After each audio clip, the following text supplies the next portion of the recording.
Distractions keep you in addictions. Let's think about that. Let's say your addiction, you are struggling with binge eating. You are distracting yourself by watching TV while binge eating. So you're not allowing yourself to think about what you're doing. You're not allowing yourself to really be present in what you're doing. Because I'm saying this from experience, from binge eating problems. I would binge eat while watching TV. And when you're distracting yourself through these addictions, or not even while you're doing these things, while you're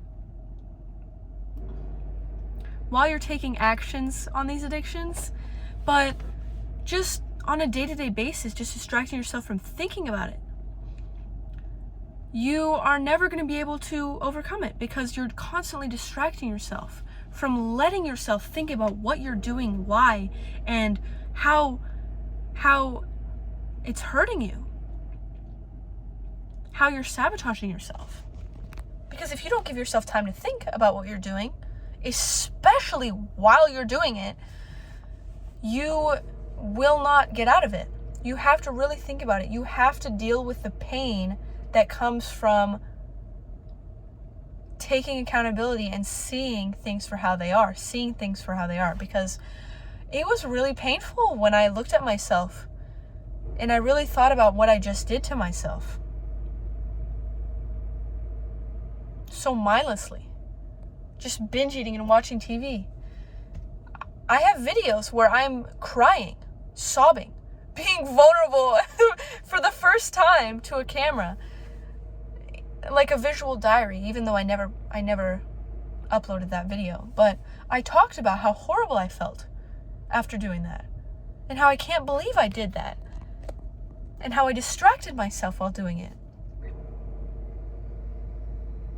But through constant trial and error, and letting myself think about it, oh my gosh, after years, I finally found the root of it, of why I would eat like that.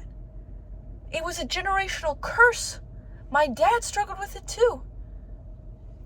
Struggles. I'm the generational curse breaker. But it was a source of comfort for me. It was a source of releasing stress, releasing anxiety. Because when I was anxious, I would eat. When I was stressed, I would eat. When I was uncomfortable, I would eat. Whenever I was going through hard situations, I had nothing. But I had food. Everything else was taken away from me, but I had food. So I used food. And I watched TV and I used food. I ate food and I watched TV. Because that's all I had. That's all I had. I couldn't do anything else when I was younger. So that pattern was instilled in me. And I had to do such deep work to delete that pattern, because it wasn't just me, it was my dad too. It was this generational curse. It was something that was generational. It was deeply rooted in me. And my dad was doing it too. So imagine if you're trying to stop being an alcoholic and you're watching your dad drink. Oh my gosh, that must be so difficult, right? So, because his habits, his lifestyle is going to reaffirm yours, your bad habits, your bad pattern, that is your addiction. So it took a lot. Years. And I think it was, I don't really know. I don't think I'm fully complete with it yet. So I can't fully talk about it, because it still shocks me, because everything happens for a reason. I had to develop IBS. I couldn't eat vegetables because my body would react to vegetables. I had to go on carnivore, I had to do fasting, I had to do all this stuff to heal my body. Now I can't eat much processed foods, I eat only whole foods.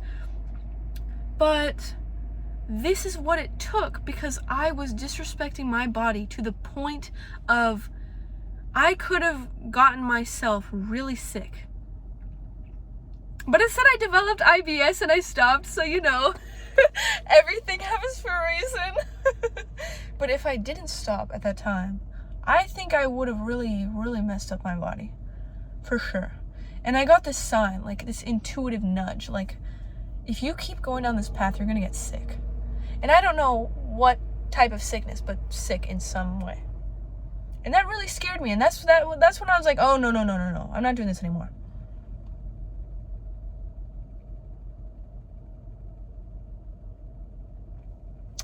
It's interesting to think about.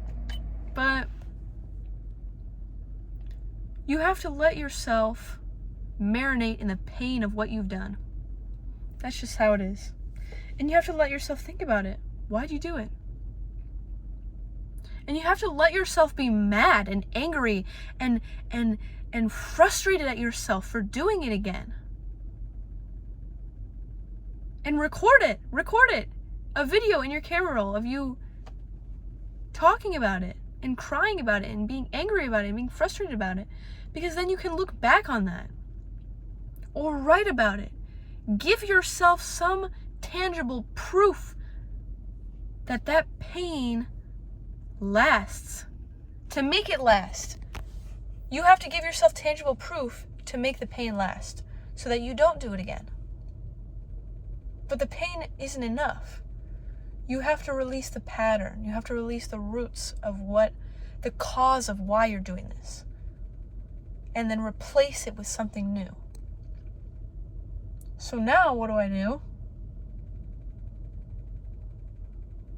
I walk. And I think about stuff. Or I go on runs. When I feel anxious, I get really anxious over, and not in the, you wouldn't be able to tell I was anxious, basically. I don't get all, I don't have anxiety attacks. Sometimes I've had anxiety attacks in the past, but not that kind of anxious. I mean, just this anxiety and stress of what's to come and what I'm not working on that I should be working on. It makes me very jittery. Like, I have to keep fidgeting. Oh, there goes my wrist. So I will just go on a run at night. This will be at night. I'll feel panic or anxiety, and I can't stop twitching, and I'm just thinking about stuff, and I'm stressing about things that I need to be doing. And I will run in my backyard at night. And I'm not a runner, so it'll be about 3 minutes of running. And that's enough for me, because that gets me all... And then I just walk for the rest of it until I'm ready to go back inside. But I will not touch food, because your addiction is not the solution. The solution is to release whatever is pent up inside through something healthy, and to really figure out what it is that is causing you to have these addictions. But yeah, don't be distracted. Don't distract yourself from being present in whatever you're doing, because that will allow you, it adds up. Law of accumulation. I love the law of accumulation. I have talked about it in my past videos. I love the law of accumulation.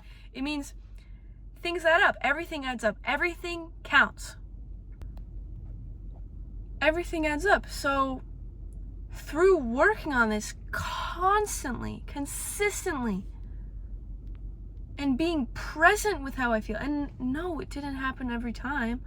Sometimes I would just mindlessly consume, just like when I'm going through a tough point in my life, I would just mindlessly do it. Yeah, that happens. That's okay. But learn from it and be present again. Try again. Next time it happens, try to be present. And it adds up. And guess what? It's gone. Just After all that work, it adds up. It adds up. So don't distract yourself. Let yourself be present with it. And yeah, then you're going to break your addictions.